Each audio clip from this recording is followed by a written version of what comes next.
Hello dear students, welcome to my YouTube channel NCERT classes.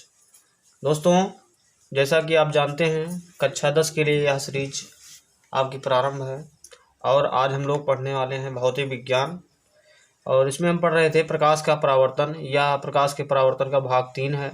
अगर आपने भाग 1 और भाग 2 नहीं देखा है तो ऊपर जहाँ वीडियो चल रहा है उसके ऊपर आई बटन पर क्लिक करके आप लोग उन भाग को भी देख सकते हैं। तो चलिए समय ना गवाते हुए हम स्टार्ट कर लेते हैं आज की यह क्लास। तो दोस्तों, हमने पढ़ लिया था इससे पहले कि प्रकाश का परावर्तन हम पढ़ रहे थे। इसमें हमने पढ़ लिया था समतल दर्पण, और समतल दर्पण ही चल रहा था। उसके बाद में जो हमारा आएगा दर्पण वो है गोलीय दर्पण।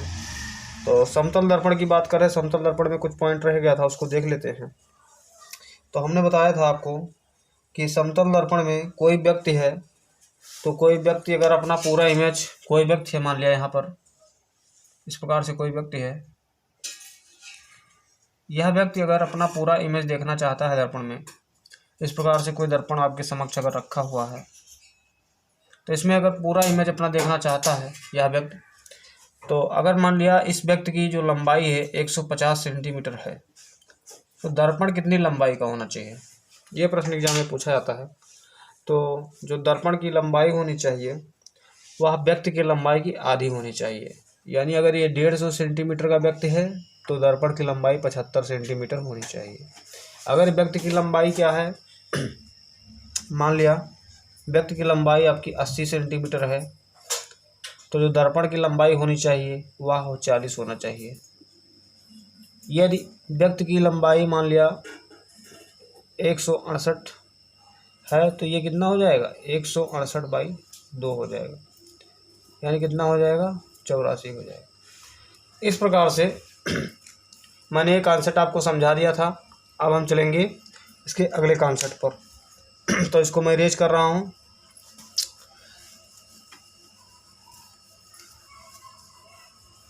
और समतल से दर्पण से संबंधित जो अगली बात थी वह बात यह थी कि यदि कोई व्यक्ति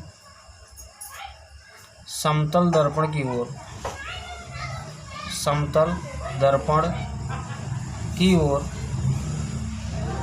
यदि कोई व्यक्ति समतल दर्पण की ओर v वेग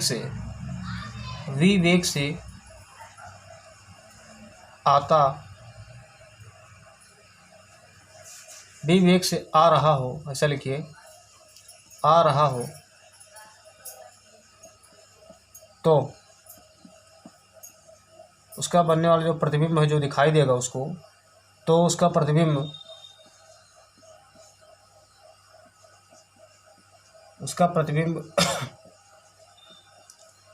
2v वेग से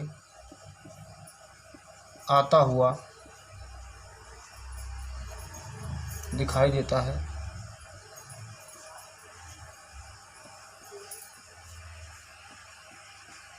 अर्थात कहने का मतलब यह है कि समतल दर्पण में जैसे कोई आदमी, यहाँ पर मान लिया कोई दर्पण लगा हुआ है, इस प्रकार से मान लिया कोई दर्पण लगा है पीछे, और यहाँ पर कोई व्यक्ति मोटरसाइकिल सवारी कर रहा है, मान लिया मोटरसाइकिल लेके जा रहा है, इस प्रकार से मोटरसाइकिल पे बैठा हुआ है। चलो मान लिया मोटरसाइकिल हम बना रहे थे, इस प्रकार से कोई चुन्नू मुन्नू कोई आदमी यहाँ पर बैठा है, वो क्या कर रहा है कि मोटरसाइकिल की सवारी कर रहा है और जा रहा है 50 किलोमीटर प्रति घंटा की स्पीड से, 50 किलोमीटर प्रति घंटा की स्पीड से वह जा रहा है। तो दोस्त, जो शीशे में हमें दिखाई पड़ेगा, जो इमेज हमें दिखाई पड़ेगी, उसका जो प्रतिबिंब हमें दिखाई पड़ेगा वह इसका दुगना दिखाई पड़ेगा। यानी वह हमें 100 किलोमीटर प्रति घंटे की स्पीड से जाता हुआ शीशे में दिखाई पड़ेगा। जैसे मान लिया अगर ये स्पीड बढ़ाता है, 70 किलोमीटर प्रति घंटा करता है, तो जो हमें समतल दर्पण में जो हमें प्रतिबिंब दिखाई पड़ेगा वह प्रतिबिंब इसका डबल दिखाई पड़ेगा, 2v वेग से दिखाई पड़ेगा। क्योंकि देखिए नियम है कि कोई व्यक्ति समतल दर्पण की ओर अगर v वेग से आ रहा हो तो उसका जो प्रतिबिंब होगा 2v वेग से आता हुआ दिखाई देगा। यानी अगर यह 70 किलोमीटर प्रति घंटे की स्पीड से चलेगा तो यह हमें 140 किलोमीटर प्रति घंटे की स्पीड से दिखाई देगा। एग्जाम्पल के तौर पर आप समझ सकते हैं, जब आप समतल दर्पण के सामने खड़े होंगे तो अगर आप एक थप्पड़ मारेंगे धीरे से तो उसमें डबल स्पीड से दिखाई देता है, तो वही कारण है, ये फिजिक्स का नियम है। तो हम चलते हैं, उम्मीद है आप समझ गए होंगे इस पॉइंट को। तो हम चलते हैं आगे। अगला जो समतल दर्पण से संबंधित कॉन्सेप्ट है वह कॉन्सेप्ट यह है कि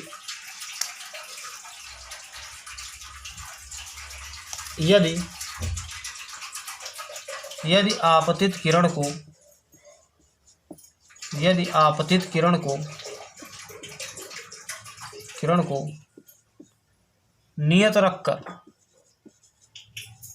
नियत रखकर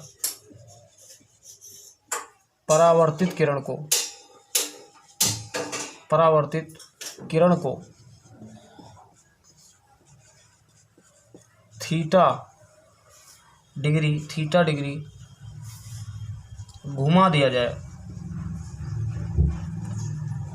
थीटा डिग्री घुमा दिया जाए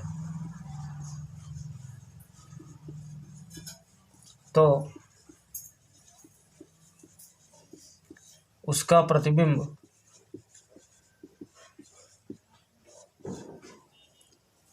2 थीटा डिग्री घूम जाएगा।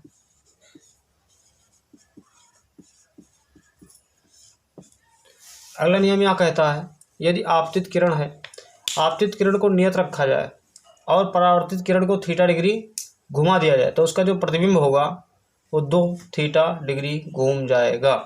अब इस पर आपके न्यूमेरिकल भी बनते हैं। आपको प्रश्न दिया जाएगा, यदि आपतित किरण को नियत रखकर परावर्तित किरण को 40 डिग्री घुमा दिया जाए तो उसका प्रतिबिंब कितने डिग्री घूम जाएगा? 40 दूना 80 डिग्री घूम जाएगा।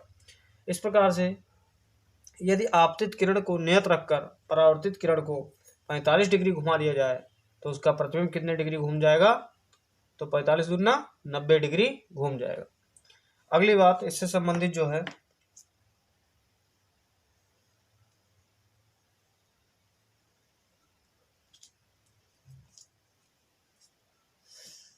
अगली बात है, लगभग हमने समतल दर्पण में सब कुछ कवर कर लिया है। अब हम चलते हैं अपने गोलीय दर्पण की तरफ। उससे पहले एक छोटा सा पॉइंट है, उसको देख लेते हैं, फिर चलते हैं गोलीय दर्पण की तरफ। तो अगली जो हेडिंग है डाल लीजिए आप लोग, पार्श्व परिवर्तन।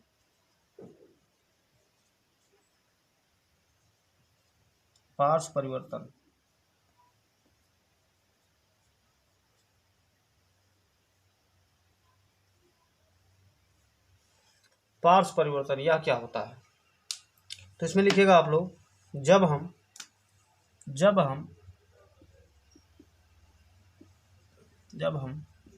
समतल दर्पण में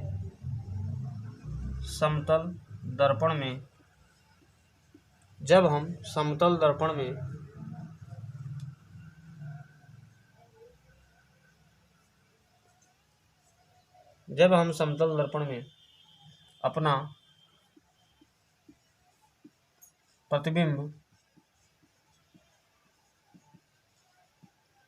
प्रतिबिंब देखते हैं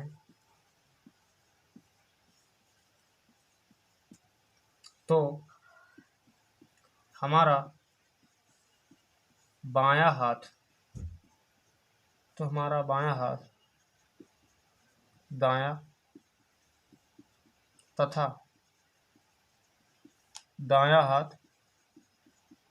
दायां हाथ बायां दिखाई देता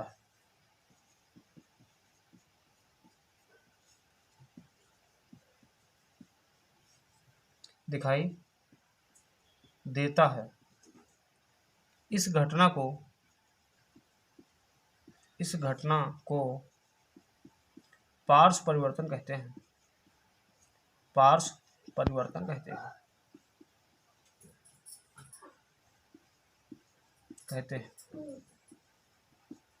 डियर स्टूडेंट्स, आपने खुद आभास किया होगा, आपने खुद देखा होगा, जब हम शीशे की तरफ देखते हैं तो उसमें हमारा जो दायां हाथ होता है वह बायां दिखाई पड़ता है, और जो बायां हाथ होता है वो कैसे दिखाई पड़ता है? दायां दिखाई पड़ता है। जैसे एग्जाम्पल के लिए, आपके जो टी शर्ट पर जो सी लिखा होता है या कुछ लिखा होता है आपके टी शर्ट पर, तो आप ध्यान से देखें तो वह हमें कैसे दिखाई देता है। जैसे मान लिया आपके टी शर्ट पे सी इस प्रकार से लिखा है, तो जो शीशे में दिखाई देगा तो शीशे में भाई हमें इस प्रकार से दिखाई देगा, वो पलट जाता है।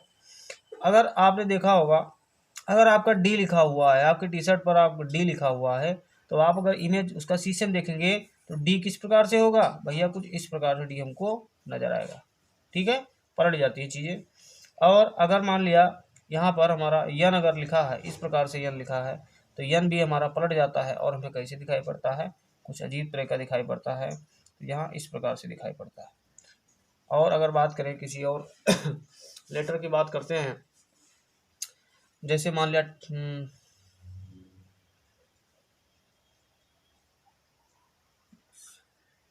अगर जेड की बात करो, जेड अगर ऐसे है तो ये पलट जाएगा, जेड कैसे हो जाएगा, जेड कुछ ऐसे हमें नजर आएगा। तो इस प्रकार से क्या होता है, इसी को कहते हैं पार्श्व परिवर्तन। इसे क्या कहते हैं, पार्श्व परिवर्तन कहा जाता है। तो कुछ लेटर अंग्रेजी में आप जानते हैं कितने अक्षर होते हैं, 26 अक्षर होते हैं। 26 अक्षरों में आपका 11 अक्षरों का पार्श्व परिवर्तन नहीं होता है, बाकी जितने भी अक्षर बच गए 15 अक्षरों का जो पार्श्व परिवर्तन होता है, यानी इस प्रकार से वो बदल जाते हैं। लेकिन 11 अक्षर ऐसे होते हैं जिनका पार्श्व परिवर्तन नहीं होता है। तो उन अक्षरों को हमें लिख लेना है। तो हमें लिखना है अंग्रेजी वर्णमाला में, यहाँ पर अंग्रेजी वर्णमाला के 11 अक्षरों का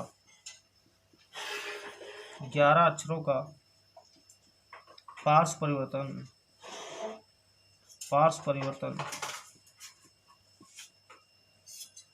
नहीं होता है। कितने अक्षरों का नहीं होता है, 11 अक्षरों का पार्श्व परिवर्तन नहीं होता। वो जो अक्षर हैं उसको हम लिख सकते हैं ए मोहित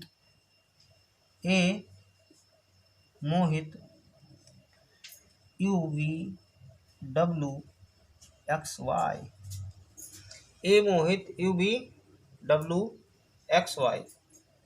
तो इस प्रकार से 1 2 3 4 5 6 7 8 9 10 और 11, यही वो 11 अक्षर हैं स्टूडेंट्स जिनका पार्श्व परिवर्तन नहीं होता है। उम्मीद है आपको वीडियो पसंद आ रही होगी।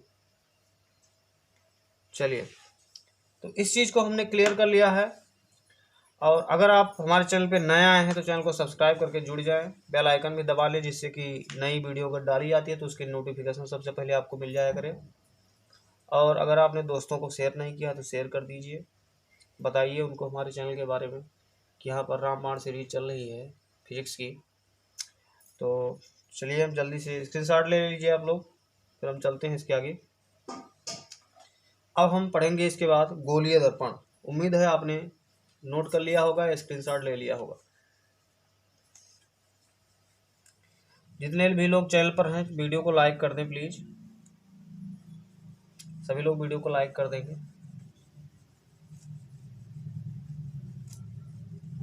और पढ़ाते समय अगर आपको कोई पॉइंट नहीं समझ में आ रहा है या कोई डाउट है तो आप लोग कमेंट बॉक्स में, नीचे कमेंट बॉक्स है वहाँ पर आप लोग कमेंट करके कोई चीज़ पूछ सकते हैं।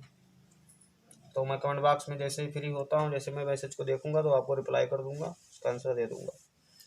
तो उसके बाद में जो हमारा अगला टॉपिक है वह है गोलीय दर्पण, और ये इम्पोर्टेंट टॉपिक है गोलीय दर्पण।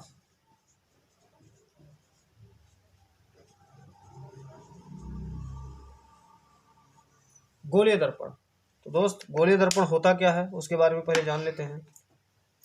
जो गोलीय दर्पण होता है वह एक प्रकार का गोला होता है, इस प्रकार से कोई गोला है, और जो गोलीय दर्पण बनते हैं इसी गोले का कटा हुआ भाग होता है। मान लिया इतना भाग काट करके निकाल दिया गया तो ये जो इमेज निकल के आएगी कुछ इस प्रकार से निकल के आएगी, और इतना ही भाग निकल के आएगा। तो ये गोले का एक कटा हुआ भाग होता है। यहाँ पे इसका केंद्र होता है, आप चाहे तो इसे भी काट करके निकाल सकते हैं।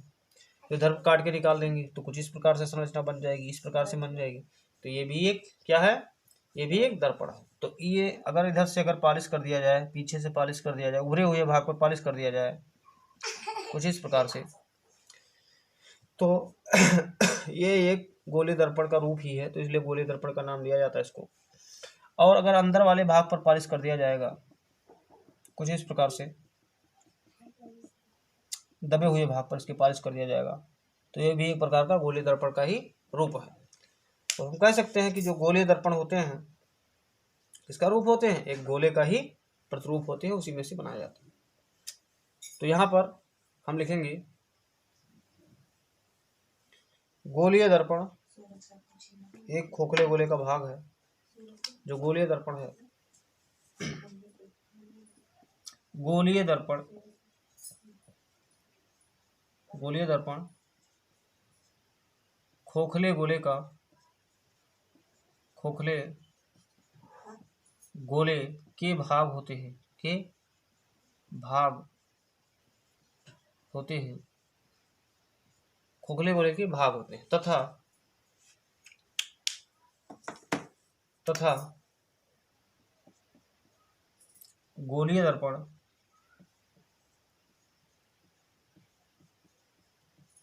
दो प्रकार के होते हैं। गोलीय दर्पण कितने प्रकार के होते हैं? दो प्रकार के होते हैं। जो पहला प्रकार है वह है अवतल दर्पण, अवतल दर्पण, और जो दूसरा प्रकार है वह है उत्तल दर्पण। अवतल दर्पण को अंग्रेजी में हम लोग कॉनकेव मिरर बोलते हैं, कॉनकेव मिरर। और उत्तल दर्पण को हम लोग अंग्रेजी में कॉन्वेक्स मिरर बोलते हैं, कॉन्वेक्स मिरर। ठीक है। तो गोलीय दर्पण दो प्रकार के होते हैं, पहला अवतल दर्पण होता है, दूसरा कौन सा होता है? उत्तल दर्पण। अब आइए एक एक करके हम इन दर्पणों को देख लेते हैं। तो पहली हेडिंग बना लीजिए अवतल दर्पण। पहली हेडिंग जो है हमारा अवतल दर्पण है, अवतल दर्पण। अवतल दर्पण हम किसे कहें? तो अवतल दर्पण की जो परिभाषा है वह है जब किसी गोलीय दर्पण के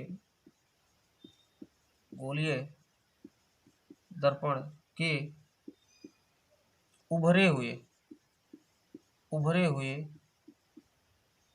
पृष्ठ या भाग पर, पृष्ठ पर पॉलिश,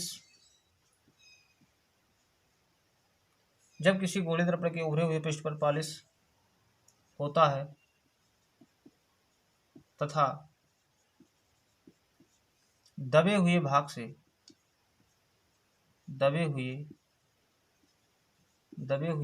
से प्रकाश का परावर्तन होता है।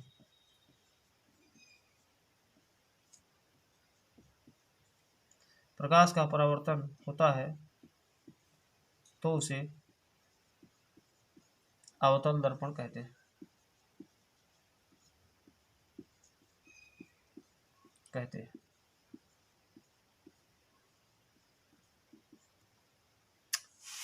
ये जो मैंने इमेज बनाया था ऊपर, ये अवतल दर्पण का ही इमेज है। तो यहाँ पर फ्रेंड क्या होता है, यहाँ पर पी होता है, पोल होता है, और इस प्रकार से ये जो रेखा आई है ये कहीं ना कहीं एक गोलीय दर्पण का भाग है। तो यहाँ पर कहीं ना कहीं इसका केंद्र भी होगा, तो इसे हम सी से डिनोट करते हैं। तो और क्या होता है कि यहाँ पर जो सीधी रेखा आती है ये हमारा मुख्य अक्ष होता है। तो कहीं ना कहीं जो प्रकाश की किरणें यहाँ से आती है वो यहाँ पर जाती है, यहाँ पर कहीं ना कहीं यफ होता है, तो यह इस यफ से होकर गुजर के जाती है। तो प्रकाश का जो परावर्तन होता है वह हमारा प्रकाश का परावर्तन इसके दबे हुए भाग पर होता है, उभरे हुए भाग पर क्या होता है? पॉलिश होता है। तो इसलिए इसको हम अवतल दर्पण कहते हैं। तो यह हमारा जो इमेज बना है अवतल दर्पण का बना है, तो आप लोग इमेज भी बना लेंगे, अवतल दर्पण है यह। और दूसरी बात, जो अवतल दर्पण होता है, अवतल दर्पण का एक खासियत है कि जितने भी अवतल दर्पण होते हैं, जितने प्रकार के, वह अभिसारी होते हैं। अवतल दर्पण क्या होते हैं? सभी प्रकार के अवतल दर्पण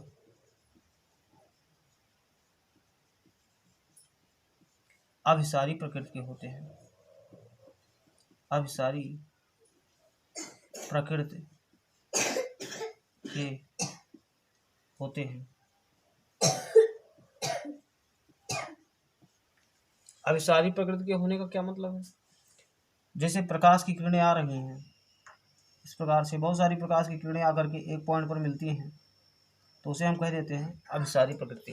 ये जो प्रकृति है अभिसारी प्रकृति है, तो यहाँ पर इसको हम नोट कर लेंगे, लिख लेंगे। इसे कौन सी प्रकृति कहेंगे? अभिसारी प्रकृति।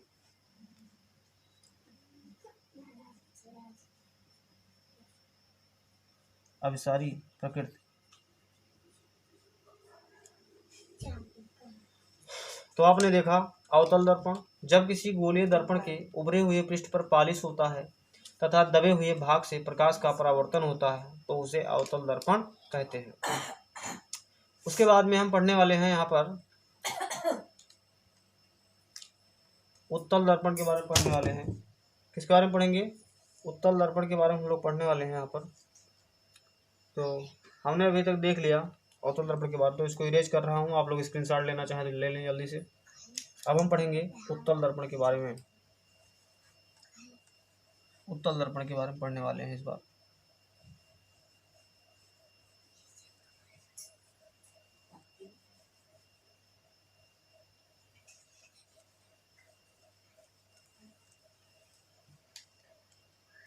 तो अगले हेडिंग बना लीजिए आप लोग, उत्तल दर्पण।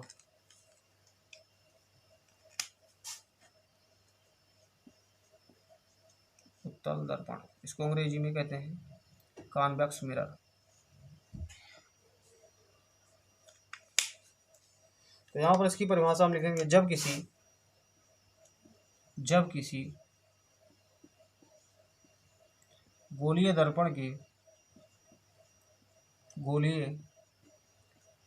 के दबे हुए भाग पर पालिश होता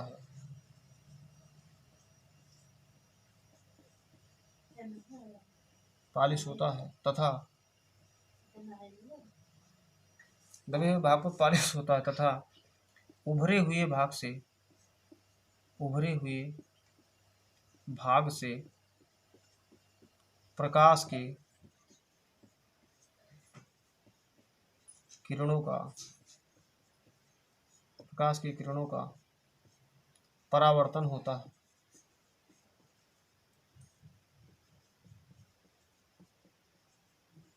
तो उसे उत्तल दर्पण कहते हैं। तो उसे उत्तल दर्पण कहते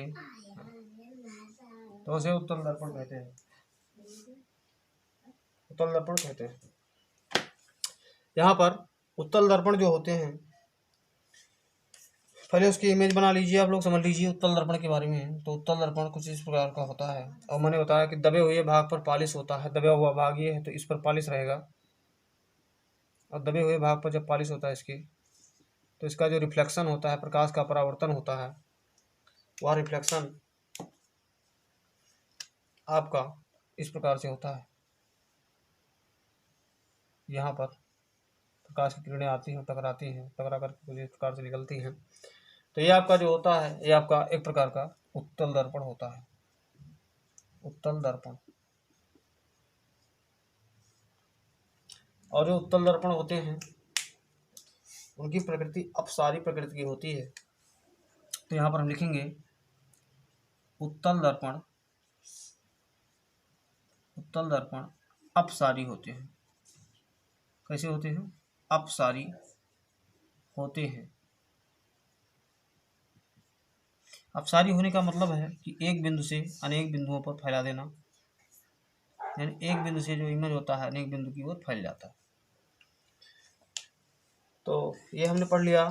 अच्छा, एक चीज़ और कि जो प्रॉपर्टी आपके यहाँ पर नोट बनाकर लिख लीजिए, आपको बहुत काम आने वाला है ये चीज़, कि जो अवतल दर्पण है, अवतल दर्पण की जो प्रॉपर्टी है, जो गुण हैं, वही गुण आपके किसके होंगे?